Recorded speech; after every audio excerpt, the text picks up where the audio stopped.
I'm Benthelooney, and I'm a teen idol. Here's how it went, folks.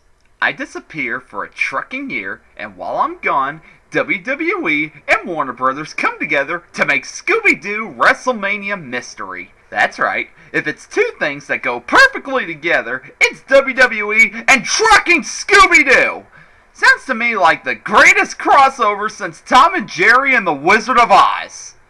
Now that I think about it, Scooby-Doo and WWE go perfect together, because they're two franchises that are lying down on their deathbeds who you just want to pull the plug on, but the hospital stops you because they're making a crap ton of money off of them. Well, get ready to get exposed to the animated movie nobody asked for.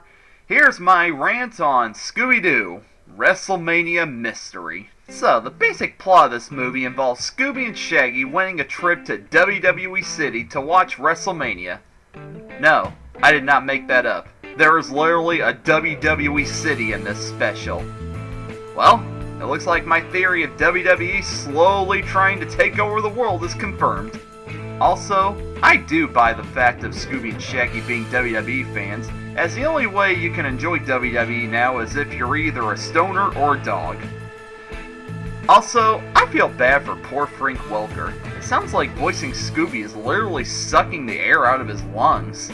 That's right. Nothing to see here. Jeez, Warner Brothers, give that guy an oxygen tank. So, the gang makes it to WWE City, where the wrestlers are literally their characters, and wrestling is actually real. That's right, kids. Wrestling is... Oh, who am I kidding? No kid is stupid enough to believe that. But hey, this wouldn't be a Scooby-Doo direct-to-DVD movie without a mystery. So in this movie, WWE events are being interrupted by a ghost bear. A ghost bear. Wow. I know I badmouth Scooby-Doo a lot, but I'd be the first one to admit that the crew really knows how to keep the designs of the monsters creative. I can't wait for the next movie, Scooby-Doo and the Demon Chair. What do you expect? It's a trucking chair! Since this is a WWE co-production, that means we get to see wrestlers interact with Scooby and the gang. WWE may now be the same as watching Chuck E. Cheese animatronics beat the spit out of each other, but there are still talented wrestlers involved with it. Let's see who they showcase in this movie. There's Brodus Clay, The Miz, Santino,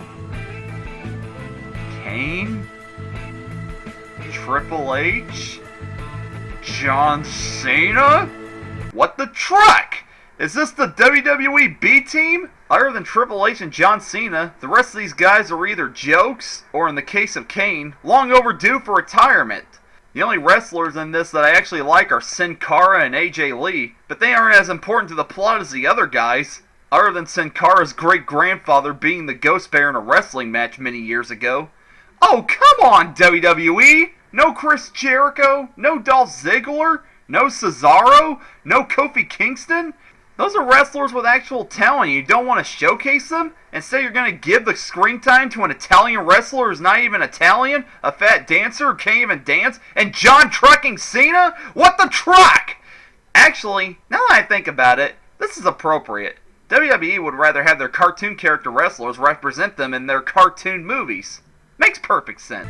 So, blah blah blah plot. Scooby gets framed for stealing the WWE Championship belt, which surprisingly isn't on John Cena's waist, and now he and Shaggy have to wrestle Kane to win their freedom. Wow, they're finally gonna kill off Scooby. Sorry had to come to this, Scoob, but hey, that's what you get for killing the popularity of Looney Tunes. Burn 'em, Kane. Burn 'em like you burn your parents! Actual WWE storyline. So, Scooby and Shaggy get training from AJ Lee, who looks hot in animated form. While in the meantime, the rest of the gang, along with John Cena, go searching for clues to solve the mystery of the Ghost Bear. They stumble upon a cave where the Ghost Bear is hiding, and they run from it. It's a trucking guy in a costume! Just take his mask off! Good truck! And people wonder why I hate Scooby-Doo. Each of these cheap movies would be over in 3 seconds. Oh no, a monster! Oh wait, it's only Gene Shalit. The end! And I know you'll say, Oh, Ben, then there wouldn't be Scooby-Doo. You think that's a bad thing? Why do you care? Who still watches Scooby-Doo?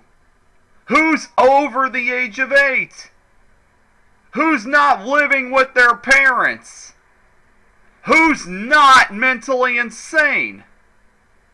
Who's also not a couch? That's what I thought.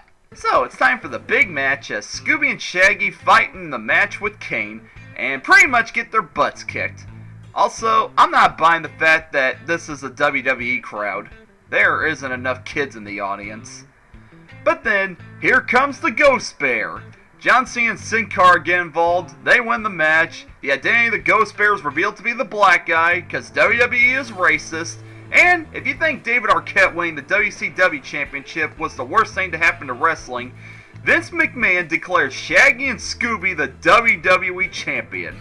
I wish I was making this up, but I saw it with my own eyes right before I slammed my head into a chainsaw. So, at the end of the day, what did this special accomplish?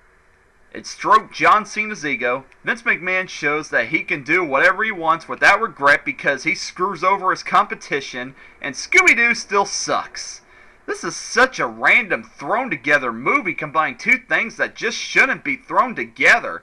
It's like somebody watched Space Jam and thought it was inspiring. I mean, seriously, who saw Scooby-Doo and WWE and thought they would work together? The only thing worse than a combo between those two would be The Flintstones and WWE Stone Age SmackDown. Look for it on Blu-ray, DVD, and digital. that! Anyway, I'm Benthelooney, and I'm signing out. I must prepare for the mentally insane teenage couches who still live with their parent uprising. Vicious.